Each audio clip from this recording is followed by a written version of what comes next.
Bonjour à tous. Dans cette vidéo, je vais tâcher de vous présenter compendieusement quelques définitions et caractérisations de la fonction exponentielle. On sait qu'il y a souvent plusieurs façons de définir un même objet mathématique. Prenez l'exemple des nombres complexes ou du nombre pi, lesquels admettent bon nombre de définitions possibles et différentes. Vous verrez que ces définitions s'adaptent à la façon dont on introduit ce concept, en l'articulant notamment autour d'autres fins pratiques. Une première approche consiste à définir l'exponentielle par une équation différentielle. C'est la définition la plus commune et celle qui est utilisée au lycée puisqu'ici n'intervient que la notion de dérivée. On appelle fonction exponentielle, notée exp, l'unique fonction définie et dérivable sur R, solution du problème de Cauchy suivant. f' égale f, avec pour condition initiale f de 0 égale à 1. Que signifie l'expression problème de Cauchy ?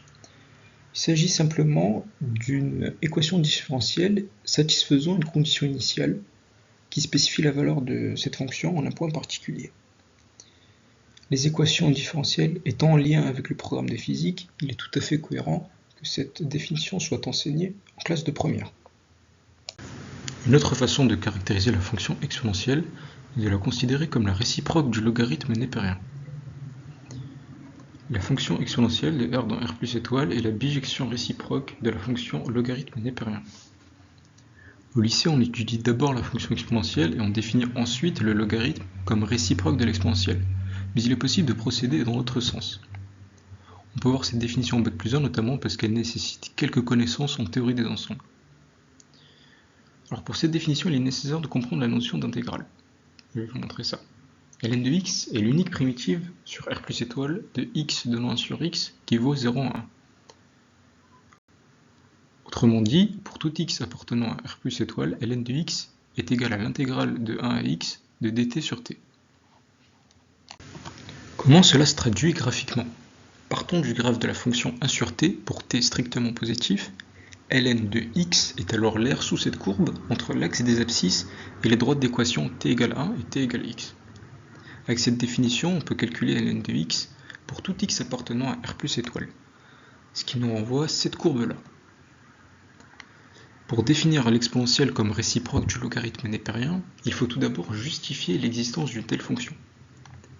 La dérivée du logarithme, c'est 1 sur x, qui est strictement positive puisque l'on se trouve sur R plus étoile, donc le logarithme est strictement croissant. Le théorème des valeurs intermédiaires et son corollaire assurent l'existence d'une bijection réciproque pour cette fonction. Graphiquement, la réciproque d'une fonction s'obtient par une symétrie de la représentation graphique de y égale à f de x par rapport à la droite d'équation y égale à x. Toutes ces définitions sont rigoureuses et donnent beaucoup d'informations sur cette fonction, mais ce que l'on aimerait bien voir, c'est une expression de la fonction exponentielle. Exponentielle de x égale quelque chose. Puisque concrètement, si je vous demande de calculer exponentielle de 3, il est difficile de donner une réponse à l'aide d'opérations simples. La calculatrice, elle, calcule numériquement une solution approchée de l'équation différentielle f' égale f avec f de 0 égale 1, puis nous renvoie f de 3. La définition qui va suivre va apporter satisfaction à notre problème. Grâce à Leonhard Euler, on peut écrire explicitement l'exponentielle, en l'occurrence comme somme d'une série, c'est-à-dire comme limite d'une certaine suite. Une série qui fait intervenir des exponentiations et des factoriels. Pour prouver que cette série converge absolument, ce n'est pas très difficile, on peut utiliser la règle de D'Alembert par exemple. On voit qu'avec seulement quelques itérations, la série approxime très bien la fonction exponentielle.